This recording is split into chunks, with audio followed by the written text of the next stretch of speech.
Institution number 41 TS capital adjustment में अपन जो क्वेश्चन करे थे रिटायरमेंट के टाइम पे उसी को थोड़ा आगे लेकर चल रहे हैं।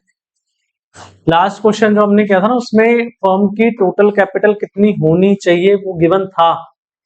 इस क्वेश्चन में शायद ऐसा नहीं है, कैपिटल एडजस्टमेंट तो है लेकिन कैपिटल फर्म की टोटल कितनी होनी चाहिए वो पता नहीं। कोई दिक्कत वाली बात नहीं, देखते हैं कैलकुलेशन का तरीका क्या रहेगा इस क्वेश्चन में। PQR were partners in a firm sharing profits in the ratio of 3:2:1. On 31st March 25 balance sheet of the firm stood as follow, जिसमें क्रेडिटर्स हैं, बिल्स पेबल, कैपिटल्स दे रखी है तीनों की, cash, debtors, stock, building, plant, profit and loss का negative balance दिया हुआ है। Q retired on the above mentioned date on the following term. Q retired होता है, बिल्डिंग एप्रिसिएटेड बाय 7000, बिल्डिंग को बढ़ाना है कितने से 7000 से। A provision of for doubtful debts be made at 5% on debtors. Debtors पे 5% का PBD क्रिएट करना है। Goodwill of the firm is valued at 18,000. नई फर्म की गुडविल कितनी है 18,000.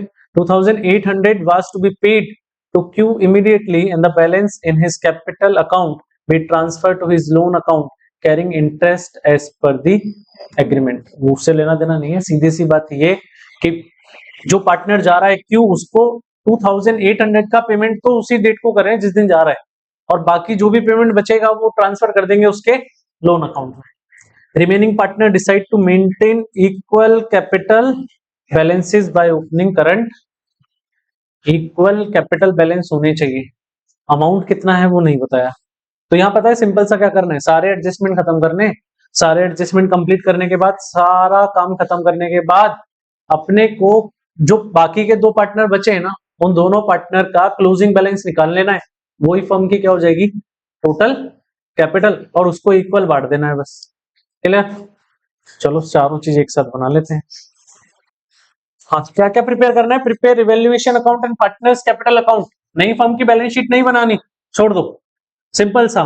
तो सबसे पहले एडजस्टमेंट खत्म करेंगे, बिल्डिंग बी एप्रिसिएटेड बाय 7000, तो रिवैल्यूएशन अकाउंट में बाय बिल्डिंग अकाउंट 7000। फिर नेक्स्ट क्या दिया हुआ है, ए provision for doubtful debts be made at 5% on debtors, तो डेटर्स का 5%, 800 का 5% निकालोगे कितना 400, यह आ जाएगा रिवैल्यूएशन में to PBD 400। Next adjustment, goodwill of the firm is valued at 18,000, goodwill firm की कितनी है 18,000 है। क्लियर? अब इस 18,000 के लिए एडजस्टमेंट एंट्री करनी पड़ेगी। अब देखो कौन कौन पार्टनर है, PQR 3:1 में कौन रिटायर हो गया, Q रिटायर हो गया। अब Q के रिटायर होने पर इनका न्यू रेशियो क्या रहेगा 3:1, और कोई इंफॉर्मेशन नहीं है तो गेनिंग रेशियो भी क्या हो जाएगा 3:1। क्लियर ना? इतना तीन मेथड बताए थे ना, जिसमें से पहला मेथड बताया था कि फ्यूचर की इंफॉर्मेशन नहीं होगी तो जो बचेंगे रेशियो वही क्या हो जाएंगे गेनिंग रेशियो। तो यहाँ गेनिंग रेशियो P और R का क्या निकलेगा 3:1, और जो गुडविल का अमाउंट देना है जाने वाले पार्टनर को वो इसी रेशियो में बांट देंगे, दोनों को डेबिट करोगे, P's capital account debit, R's capital account debit to Q's capital account. और गुडविल का देना कितना है पेमेंट 18,000 को मल्टीप्लाई कर लो जितना शेयर था इसका 2/6, 6,000 दे दो किस रेशियो में 3:1 में, 4,500 एंड 1,500। एंट्रीज को ट्रांसफर करोगे P और R के अकाउंट में आ जाएगा to Q's capital account, PQR partners capital account to Q's capital account 4,500 और R से कितना लिया है 1,500, और यहां से Q के कैपिटल में बाय P और बाय R, तो by P's capital account by R's capital account. कितना कितना दिया इसको 4,500 और 1,500। क्लियर? इतना करने के बाद next adjustment 2800 was to be paid to Q immediately. Q को कितना पेमेंट करें साथ के साथ 2800 कर दो। तो कैपिटल अकाउंट में सीधे सीधे लिखोगे टू बैंक अकाउंट या टू कैश अकाउंट कितना 2800, बाकी पेमेंट छोड़ दो। सारे एडजस्टमेंट खत्म करने के बाद क्या करना होता है, पुरानी बैलेंस शीट खत्म करो। देखा क्रेडिटर्स कुछ नहीं करना, बिल्स पेबल कुछ नहीं करना, कैपिटल अकाउंट के बैलेंसेस ट्रांसफर हो जाएंगे 15 10 10 by balance BD 15,000 10,000 and 10,000। Clear. Next फिर क्या दिया भाई, कैश डेटर्स स्टॉक बिल्डिंग कहीं नहीं जाएगा ना, कोई बैलेंस शीट बनी नहीं रही। लास्ट में कौन बच रहा है, P&L अकाउंट 1200, इसको डिवाइड कर देंगे ओल्ड रेशियो में। कैपिटल अकाउंट में आ जाएगा टू प्रॉफिट एंड लॉस। भाई लाइबिलिटी साइड होता था तो कहां बांटते थे, क्रेडिट में, और एसेट साइड है तो कहां चला जाएगा, डेबिट में। बांटो 1200 को डिवाइड करोगे 3 to 1 में तो कितना आ जाएगा 600 400 एंड 200।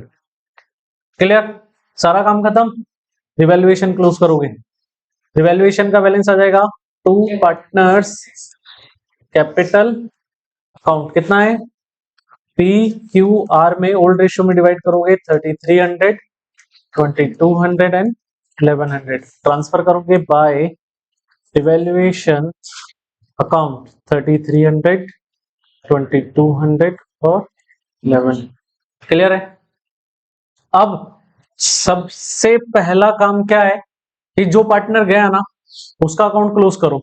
तो यहां देखो क्यू भाग गया ना, ले लो इसका बैलेंस निकालो और कहां ट्रांसफर कर दो टू क्यूज लोन अकाउंट। बोलो कितना आ रहा है 15,000। इसका क्या आ रहा है बैलेंस, वो कहां ट्रांसफर हो जाएगा इसके लोन अकाउंट में। इतना क्लियर।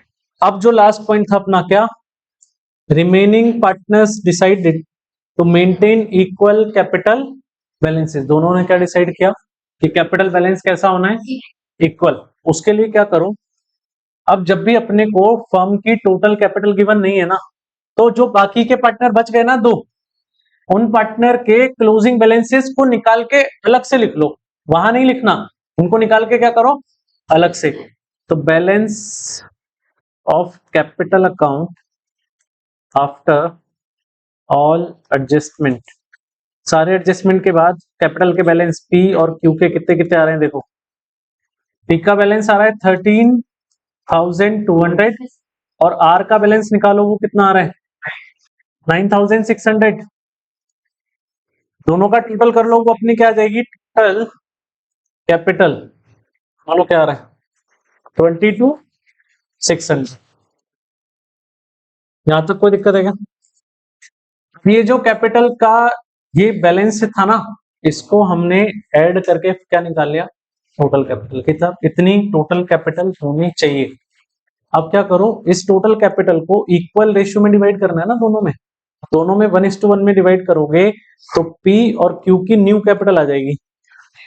न्यू कैपिटल P और Q की कितनी आ जाएगी 11,300 11,300 और ये डाल दो यहाँ पे टू बैलेंस CD के नाम से। पार्टनर्स कैपिटल में टू बैलेंस CD का अमाउंट आ गया अपना कितना 11,300 कोई दिक्कत। क्लियर। इसके बाद क्या करना अपने को, फिर से वही दोनों साइड का टोटल लगाएंगे और बैलेंस निकाल के उसको किस में ट्रांसफर करेंगे करंट अकाउंट में। तो देखो यहां बैलेंस आएगा बाय करंट अकाउंट। तो देखो किसका बैलेंस आएगा यहाँ पे आर का बैलेंस निकालो कितना आएगा, इसका आ गया करंट अकाउंट में कितना 1900। ठीक है, और पी का बैलेंस इस साइड आएगा वो हो जाएगा टू पीस करंट अकाउंट और इसका बैलेंस भी कितना आ रहा है 1900। दोनों का बैलेंस क्या है सेम। कोई दिक्कत, करो इसको कंप्लीट अब।